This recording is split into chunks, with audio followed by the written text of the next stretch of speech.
Hello guys, आप सभी का स्वागत है हमारे यूट्यूब चैनल में। सो गाइस, इस चैनल पर मैं आप सभी को एसएससी जे का जो नॉन टेक पोर्शन जो कि इलेक्ट्रिकल, मैकेनिकल और सिविल में एक कॉमन सिलेबस है उसको मैं कवर करता हूँ। सो गाइस, आज के वीडियो में हम लोग जनरल साइंस में केमिस्ट्री के क्वेश्चंस को सॉल्व करेंगे जो कि एसएससी जे में पूछे जा चुके हैं और ये है पार्ट 5th।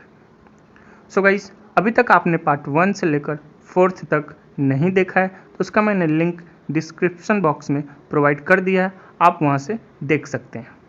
सो गाइस, इस क्वेश्चन में क्या पूछ रहा है, relative lowering of vapour pressure है वो किसके इक्वल होता है, ठीक है। सो गाइस, ये जो दिख रहा है ये क्या है, ये है रिलेटिव लोअरिंग वेपर प्रेशर, ठीक है। और ये किसके इक्वल होता है, ये होता है x2, ठीक है, जो कि क्या है, मोल फ्रैक्शन ऑफ सॉल्यूट, ठीक है। सो गाइस, इसलिए इसका करेक्ट आंसर क्या हो जाएगा, ये है ऑप्शन सी, मोल फ्रैक्शन, ठीक है। सो गाइस, अब देखते हैं नेक्स्ट क्वेश्चन। सो गाइस, इस क्वेश्चन में क्या पूछ रहा है, जो बेकेलाइट्स है वो किस टाइप का पॉलीमर है, ठीक है। ऑप्शन ए है थर्मोसेटिंग पॉलीमर, बी है थर्मोप्लास्टिक पॉलीमर, सी है फाइबर या डी है इलास्टोमर, ठीक है। सो गाइस, सबसे पहले मैं आपको बेसिक बता देता हूँ कि थर्मोप्लास्टिक और थर्मोसेटिंग प्लास्टिक क्या होता है, ठीक है। सो गाइस, थर्मोप्लास्टिक में क्या होता है, जब उसको हम हीट करेंगे तो उसकी शेप क्या हो जाएगी, चेंज हो जाएगी, ठीक है। और कूल करने पर भी क्या शेप उसकी चेंज होती है, ठीक है। बट थर्मोसेटिंग में क्या होता है कि एक बार उसकी शेप फिक्स हो गई तो उसको चाहे आप हीट करो, कूल करो, उसकी शेप नहीं चेंज होगी, ठीक है। और ये थर्मोप्लास्टिक होते हैं, ये क्या होता है, एक्सपेंसिव होता है, ठीक है। और थर्मोसेटिंग क्या होता है, काफ़ी चीप यानी सस्ती होती है, ठीक है। और इसको रिसाइकल कर सकते हैं, ठीक है ना। बट इसको देखिए, इसको हम नहीं कर सकते रिसाइकल, ठीक है। अब देखिए इसका एग्जाम्पल क्या है, ये देखिए बेकेलाइट्स, ठीक है। और इसका थर्मोप्लास्टिक का पॉलीथीन, ठीक है। सो गाइस, इसलिए इसका करेक्ट आंसर क्या हो जाएगा, ये है ऑप्शन बी, थर्मोसेटिंग पॉलीमर है, ठीक है, बेकेलाइट्स। सो गाइस, अब देखते हैं नेक्स्ट क्वेश्चन। सो गाइस, इस क्वेश्चन में क्या पूछ रहा है कि which of the following group 14 element has highest electronegativity, ठीक है। तो कौन सा 14 ग्रुप का एलिमेंट है जिसका क्या है, हाईएस्ट इलेक्ट्रोनेगेटिविटी है, ठीक है। ऑप्शन ए सिलिकॉन, बी है कार्बन, सी है जर्मेनियम एंड डी है टीन, ठीक है। सो गाइज, ये आपको दिख रहा है ये कौन सा ग्रुप है, 14 ग्रुप, ठीक है ना। इसमें पूछा है कि सबसे ज़्यादा किसकी इलेक्ट्रोनेगेटिविटी है, ठीक है। सो गाइज, जैसे हम डाउन जाएंगे ग्रुप में तो एटॉमिक साइज क्या होती है, वो होती इंक्रीज होती जाती है, ठीक है ना, इंक्रीज होती जाती। क्यों, क्योंकि जो एनर्जी लेवल है वो क्या होता है, इंक्रीज होता है, ठीक है ना, KLM, ठीक है ना। एनर्जी लेवल क्या होता है, इंक्रीज होता है, ठीक है। इसलिए ये साइज क्या होती है, इंक्रीज होती है, ठीक है।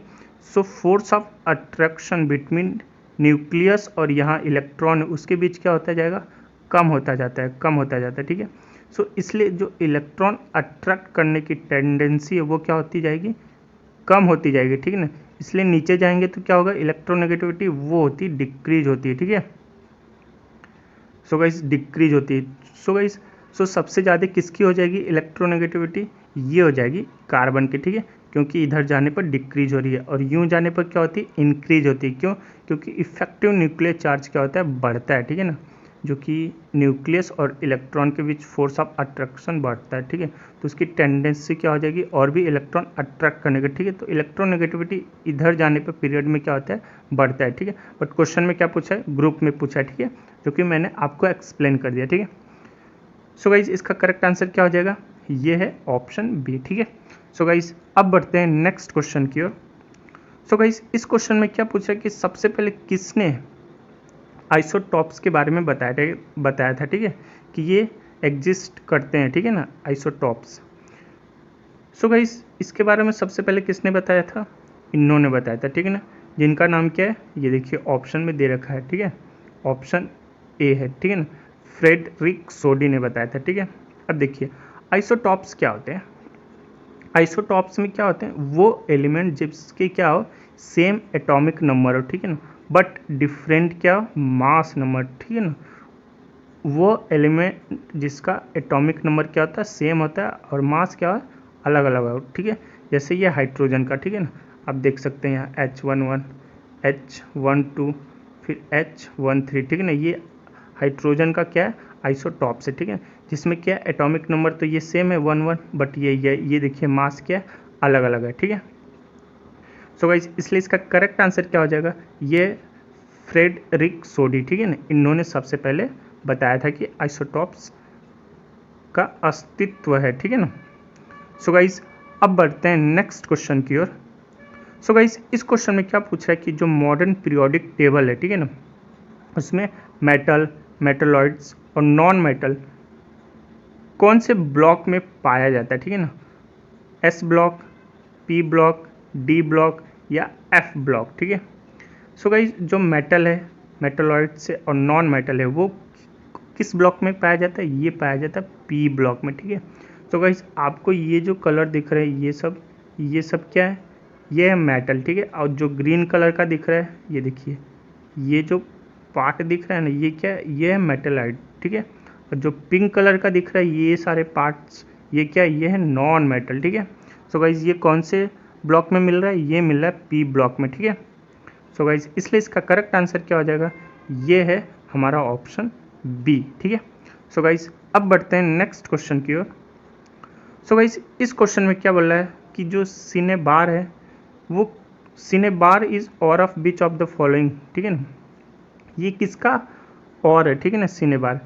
ऑप्शन ए मैग्नीशियम, बी है एल्युमिनियम, सी है मरकुरी एंड डी है आयरन, ठीक है। यहाँ पर क्या है, पारा, ठीक है ना। मरकुरी को हिंदी में क्या बोलते हैं, पारा, ठीक है। सो प्लीज़ यहाँ पर एक करेक्शन कर लीजिएगा। सो गाइस ये जो और है, ये क्या होता है, एक टाइप का टॉक्सिक आर है, ठीक है ना, टॉक्सिक और है, ठीक है। और ये किसका होता है, ये होता है मरकुरी का है, ठीक है ना। सो गाइस इसलिए इसका करेक्ट आंसर क्या हो जाएगा, ये है ऑप्शन सी, ठीक है ना। किसका, ये बहुत बार पूछ रखा है, ठीक है ना, ये इंपॉर्टेंट है, ठीक है ना। जितने भी और होते हैं उससे रिलेटेड एक ना एक क्वेश्चन आता ही है, ठीक है ना। और ये काफ़ी बार पूछ रखा है, ठीक है ना, तो इसको प्लीज़ याद करके रखिएगा, ठीक है ना। किसका है, ये होता है मरकुरी का, ठीक है। सो गाइस अब बढ़ते हैं नेक्स्ट क्वेश्चन की ओर। सो गाइस इस क्वेश्चन में क्या बोल रहा है कि किसका पॉजिटिव चार्ज नहीं है, ठीक है ना। इनमें से किसका पॉजिटिव चार्ज नहीं है, ठीक है। अल्फा पार्टिकल, बी है प्रोटॉन, सी है हीलियम एंड जो डी है वो क्या है, इलेक्ट्रॉन, ठीक है।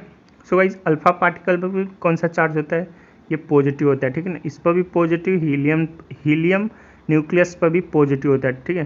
बट ये इलेक्ट्रॉन है, ठीक है। इसके ऊपर कौन सा चार्ज होता है, ये होता है नेगेटिव, ठीक है ना। इलेक्ट्रॉन के ऊपर कौन सा चार्ज होता है, नेगेटिव होता है, ठीक है।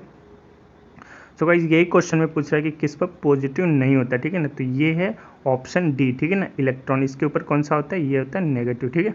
सो गाइस अब बढ़ते हैं नेक्स्ट क्वेश्चन की ओर। सो गाइस इस क्वेश्चन में क्या पूछ रहा है कि जो सेलेक्ट निम्नलिखित में से कौन सा बुझा हुआ चूना है, ठीक है ना। लाइम पूछ रहा है, ठीक है ना, सेलेक्ट लाइम कौन सा है, ठीक है। ऑप्शन यहाँ पर आपको दिख रहे होंगे, ठीक है। सो गाइस जब क्विक लाइम को क्या करते हैं, वाटर में, ठीक है ना, वाटर के साथ मिक्स करते हैं तो क्या बनता है, सेलेक्ट लाइम बनता है, ठीक है। सो गाइस इसका फॉर्मूला क्या है, कैल्शियम OH2, ठीक है ना, ये होता है, ठीक है। सो गाइस इसलिए इसका करेक्ट आंसर क्या हो जाएगा, ये है हमारा ऑप्शन डी, ठीक है। सो गाइस अब देखते हैं नेक्स्ट क्वेश्चन। सो गाइस इस क्वेश्चन में क्या बोल रहा है कि इन अ मॉडर्न पीरियोडिक टेबल जब हम लेफ्ट टू राइट मूव करेंगे, कब, किस में, अक्रॉस पीरियड, ठीक है ना, तो मेटालिक कैरेक्टर क्या होगा, ठीक है। सो गाइस जब हम इधर मूव करेंगे लेफ्ट से राइट की ओर, ठीक है ना, पीरियड में, तो मेटालिक कैरेक्टर क्या होगा, ठीक है ना। सो गाइस जब इधर मूव करेंगे तो एटॉमिक साइज क्या होती है, ये होती है डिक्रीज होती जाती है, ठीक है ना, डिक्रीज होती जाती है। क्यों, क्योंकि इफेक्टिव न्यूक्लियर चार्ज क्या होता है, इंक्रीज होता है। तो force of attraction between nucleus and ये इलेक्ट्रॉन के बीच क्या होगा, इंक्रीज होगा, ठीक है ना। इसलिए साइज क्या होती है, डिक्रीज होती जाती है, ठीक है। अब देखिए क्या पूछ रहा है, मेटालिक कैरेक्टर पूछा है, ठीक है ना। तो मेटालिक की जो एबिलिटी होती है वो क्या क्या क्या होती है, इलेक्ट्रॉन को लूज करना, ठीक है।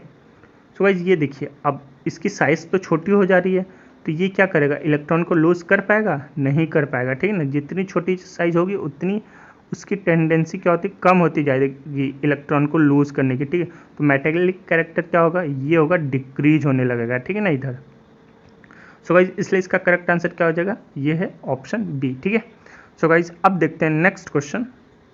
सो गाइज इस क्वेश्चन में क्या बोल रहा है कि कितने मोल्स प्रेजेंट हैं 36 ग्राम ऑफ वाटर में, ठीक है ना। ऑप्शन है 1, बी है 2, सी है 4 एंड डी है 8, ठीक है। सो गाइज हमें क्या गिवन है, यहाँ पर गिवन है जो मास ऑफ वाटर है वो कितना दे रखा है 36 ग्राम, ठीक है। अब देखिए क्या फाइंड करना है, मोल फाइंड करना है, ठीक है। तो उसका फॉर्मूला क्या होता है, mass of substance by molar mass, ठीक है ना।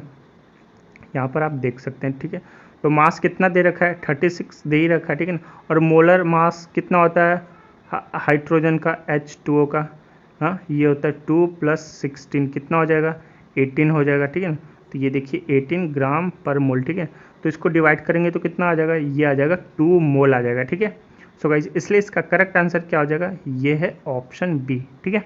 सो गाइज अब देखते हैं नेक्स्ट क्वेश्चन। सो गाइज इस क्वेश्चन में क्या बोला कि जो एक्वा रेजिया है वो किसका मिक्सचर होता है, ठीक है ना।